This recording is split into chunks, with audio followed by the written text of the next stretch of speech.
Hi friends, 2 പച്ച ഏത്തക്ക ഇരിപ്പുണ്ടായിരുന്നു. അപ്പം പെട്ടെന്ന് തന്നെ ഒരു മെഴുക്കുവരട്ടി ഉണ്ടാക്കാമെന്ന് വിചാരിച്ച് അരിഞ്ഞ് വെള്ളത്തിലിട്ട് അതിൻ്റെ കറയൊക്കെ കളഞ്ഞതിന് ശേഷം ശകലം വെള്ളവും കൂടെ ഒഴിച്ച് ഞാൻ കുക്കറിനകത്ത് ഒറ്റൊരു വിസിലടുപ്പിക്കാൻ വേണ്ടി വെച്ചു.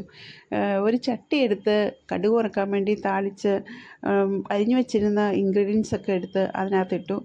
ഉള്ളി, മുളക്, വത്തലമുളകാണേ, മുളക്, പച്ചമുളക്, വെളുത്തുള്ളി, കറിവേപ്പില ഇതെല്ലാം കൂടെ വഴറ്റിയതിന് ശേഷമാണ് വേവിച്ച് വെച്ച കുക്കറിനകത്തുനിന്ന് ഏത്തക്ക എടുത്ത് നന്നായിട്ട് യോജിപ്പിച്ചെടുത്തു. മെഴുക്കുവരട്ടി റെഡി. കപ്പ കുറച്ചിരിപ്പുണ്ട്, അപ്പം ഞാൻ കപ്പ എടുത്ത് ഉണ്ടാക്കാമെന്ന് വിചാരിച്ചു.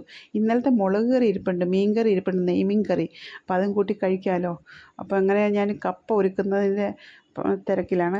അങ്ങനെ കപ്പ കുറച്ച് ഒരുക്കി എടുത്ത് വെള്ളത്തിലിട്ട് നന്നായിട്ട് അലമ്പി കഴുകി എടുത്ത് കുക്കറിലിട്ടു. ഞാൻ പെട്ടെന്നാകുമ്പോഴത്തേക്കും 2 വിസിലൊക്കെ അടിച്ചാൽ മതി. നന്നായിട്ട് കപ്പ പുഴുക്കിന് വേണ്ടിയിട്ടാണ്.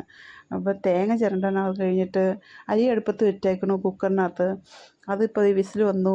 ഓക്കെ, ചോറ് റെഡി ആയിട്ടുണ്ട്. ഞാൻ തേങ്ങയൊക്കെ ചിരണ്ടി, പച്ചമുളക്, വെളുത്തുള്ളി, കറിവേപ്പില, ജീരകം, ഇത്രയും മഞ്ഞൾപ്പൊടി ഇത്രയും വേണേ.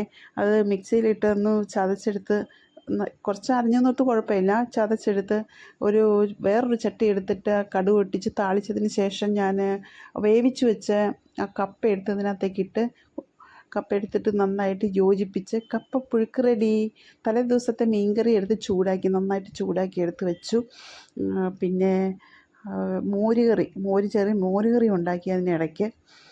2-3 അടുപ്പ് ഒന്നിച്ചുള്ളതുകൊണ്ട് പെട്ടെന്ന് റെഡിയാകും. ഉച്ചയാകുമ്പോഴത്തേക്ക് എന്ത് കറി ഉണ്ടാക്കിയാലാന്നോർത്ത് അങ്ങനെ ഞങ്ങളിത് പ്ലേറ്റൊക്കെ എടുത്ത് എല്ലാ വിഭവങ്ങളൊക്കെ വിളമ്പി കഴിക്കാൻ വേണ്ടിയിട്ടുള്ള പുറപ്പാട്. എല്ലാവരും ഭയങ്കര തിരക്കിലാണ്. അങ്ങനെ ഞങ്ങളെല്ലാവരും കൂടെ വട്ടം കൂടിയിരുന്ന് കഴിക്കുകയാണ്.